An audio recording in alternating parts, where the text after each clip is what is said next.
Hey guys, so today I want to talk to you about meal planning and meal prep. So if you are brand new to challenges like this, we highly suggest that you meal plan your entire day, from breakfast to dinner and all your snacks in between. If you've done this a couple rounds, and you can probably scale back on your meal planning, and I'll show you what I mean by that in a second. And if you need help meal planning, by all means comment here and let us know so that we can help you. We've been doing this for a while, so we have quite a bit of skills and quite a bit of different like eating fortes in here. So just let us know where you are. So as far as meal planning, the way that I do meal planning now, simply because we've done it for a really long time, is that I really only plan dinner, because my husband and I pretty much eat the exact same thing for breakfast and lunch every single day. We know that breakfast is going to be eggs with vegetables and some kind of carb, and that lunch is going to be a really big green salad with some kind of protein. So I don't really have to meal plan for that, and I really only have to meal plan for dinner. So my meal plan is super simple, and this week I went really lazy on it, as you will see.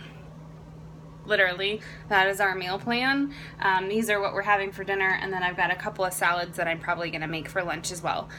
So that's it. I just kind of plan out what I make for dinner, and you'll even notice that I only really plan the meats, because I know that I am probably going to we have a ton of frozen vegetables, and so we'll either switch between what we've got frozen or what we get in our farm box each week. So I don't really plan a ton of sides. We don't do casserole dishes. That's just not our thing. So if you're a casserole dish person and you need a little bit more help, let us know. We can try and help you, but we're pretty much meat and then veggie for dinner. And the reason why I say that, and I didn't even mention carbs, is because I know that I need my carbs before about 3 p.m. Because if I don't have my carbs before about 3 p.m., if I try and save them for dinner, I get super crabby. So if you need carbs for dinner, then put them in there.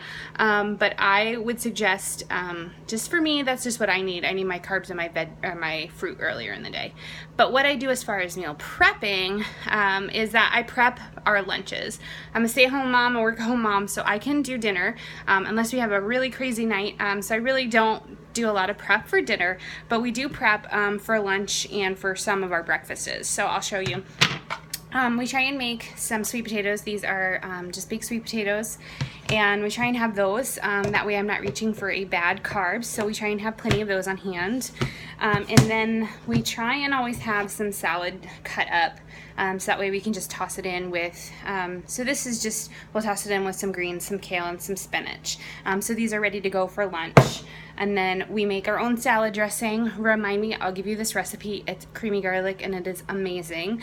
We've been having it for like 3-4 months now. Totally not tired of it, because it's that delicious, and super simple to make. Like, my husband makes it, so really simple to make. And so this is ready to go. Like, we don't have to think about lunch. It's already there. We just dump it in and go. We've got some extra protein already cooked up. Usually on the weekends, we will either cook like a whole chicken, and then we'll have some chicken left over. I'll cook like an extra pound of chicken breast. I'll just bake it. That way I can throw it in lunches.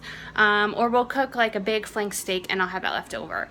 And then the one other thing that we prep, which is not in here, I'm about to do it in my Instant Pot, which is just a pressure cooker, is I'm going to do some oatmeal. So we usually have oatmeal for breakfast. So I toss it in my Instant Pot, my pressure cooker, so I don't have to think about it. And we just make a big batch at the beginning of the week. That way we can just scoop it out in the morning, portion it out with our fruit, and be ready to go. And we eat a lot of frozen fruit just because we live here on Guam, and it is a little bit difficult to get fresh fruit. So we do a lot of frozen, and we make do. So that is meal prep and meal planning. Let me know if you have any questions. It doesn't have to be super crazy or over the top, but if this is your first time, then plan everything out, because you're gonna come into a time where you're gonna be like, I'm starving, and you're gonna reach for something that you shouldn't be reaching for. And another pointer that I have learned while I've been doing this is that I now save my Shakeology for that time during the day where I'm likely to grab something terrible. So for me, that's around 3 o'clock every single day. That's when I'm hungry. I know I need to have a snack then, but that's when I'm most susceptible to making really bad choices. So I save my Shakeology for about 3 p.m. every single day, and that makes sure that I'm not dipping into my kids' snacks, I'm not making bad choices. It's there to hold me over so I stay committed to my plan. It helps me kick the bad cravings. So save your Shakeology for when you think you might make bad choices. So comment below, show us what you're prepping for the week. If you have no idea how to meal plan or meal prep, comment below and let us know so that we can help. We are here to help, but you have to tell us what you're stumbling with. All right, hope this is helpful. Can't wait to see your meal prep and your meal plans. Bye guys.